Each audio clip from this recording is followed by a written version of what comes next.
Hello class, how's everybody doing today? This is my week 6 reflection video. During this module, we learned about key KPIs, which are key performance indicators in regards to your resilience management and growing resilience in your company or business. Having these indicators are important because resilience is not something you can quantify as a number or something that's black and white for you to see, we're growing in this aspect or we need more help in this aspect. Resilience is more of a reaction or more of a way to overcome or get through rough times. And this isn't something you can quantify in a number in a sense. So that's why it's extremely important to have these performance indicators. These indicators can be your financial stability, your way you can adapt to things, all these types of things that go into making a business. For example, if you are a manager, a CEO at Cookout, use a local business. One indicator for you could be if you see your business, your income is going down at a certain hour, or you see other companies related to yours are peaking in business.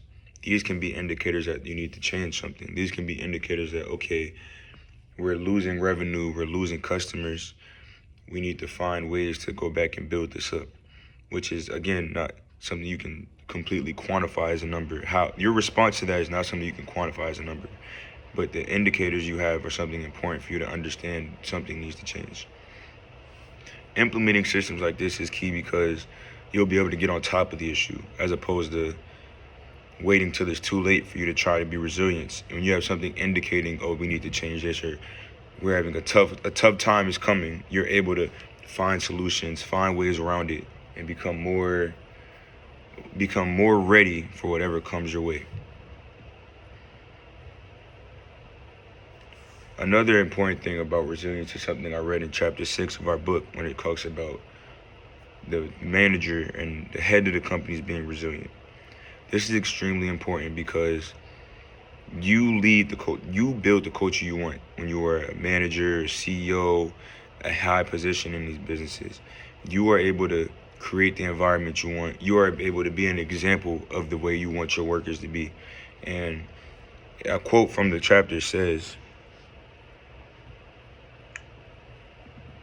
"Leadership is relational and reflects willingness to attend to the development needs of employees." So if you have a company where you want to develop your employees in resilience, you as a leader, you need to be able to show that. You need to be able to communicate that. You need to be able to give your employees a great look of what a resilience-based employee looks like, and also then understand it and why important resilience is. Another quote from chapter 6 says, resilience enabling leadership is associated with provision of resources. Provision is also extremely important when it comes to resilience. Provision is the ability to see something before it happens or have an idea of what could potentially happen in your business. If you're always like just sitting back and reacting to things or hoping something never happens, you're putting yourself in a bad position when something does happen. When you are a leader that has provision, you're able to, even when things are going good, look and see, okay, what's happening here, what's happening there, what's happening in other businesses related to mine that could potentially harm mine. For example, if you're a CEO at Cookout and the state or company or farm you get your potatoes from to make the fries, they start having parasites or something that's messing with their crop. You need to be able to see this. You need to be able to look and see, okay, let me make sure this aspect of my business is doing good. This aspect is a bit of what I need from other businesses doing good.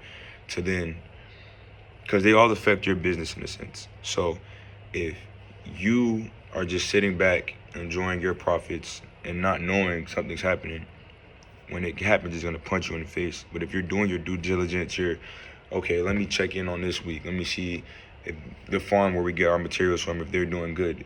You might learn, they might have had a problem with this company. This company is also having trouble. So now you're able to prepare yourself for the changes that need to be made. Another thing that stood out for me this week was the conversation around AI. I personally believe when it comes to resilience-based growth as businesses, AI could be beneficial because even though we're humans and we try to have provision, sometimes it's hard for us to completely predict what's going to happen. In a sense, AI could help us be like understand trends going on in our field, in our companies, our businesses, and give us ideas of what could potentially harm us as business owners or CEOs of high companies. But to do this, you need to be able to learn how to use AI, understand the tool, and also understand that even if you do use it, you still do need real people in the business to help you with this resilience, because AI can only do so much. AI is not a person, doesn't have feelings. It can't create relationships that could help you in your resilience manner. So AI could be a powerful tool to lead you in the right direction to making the changes and having provision and being resilient in negative things that could affect your company.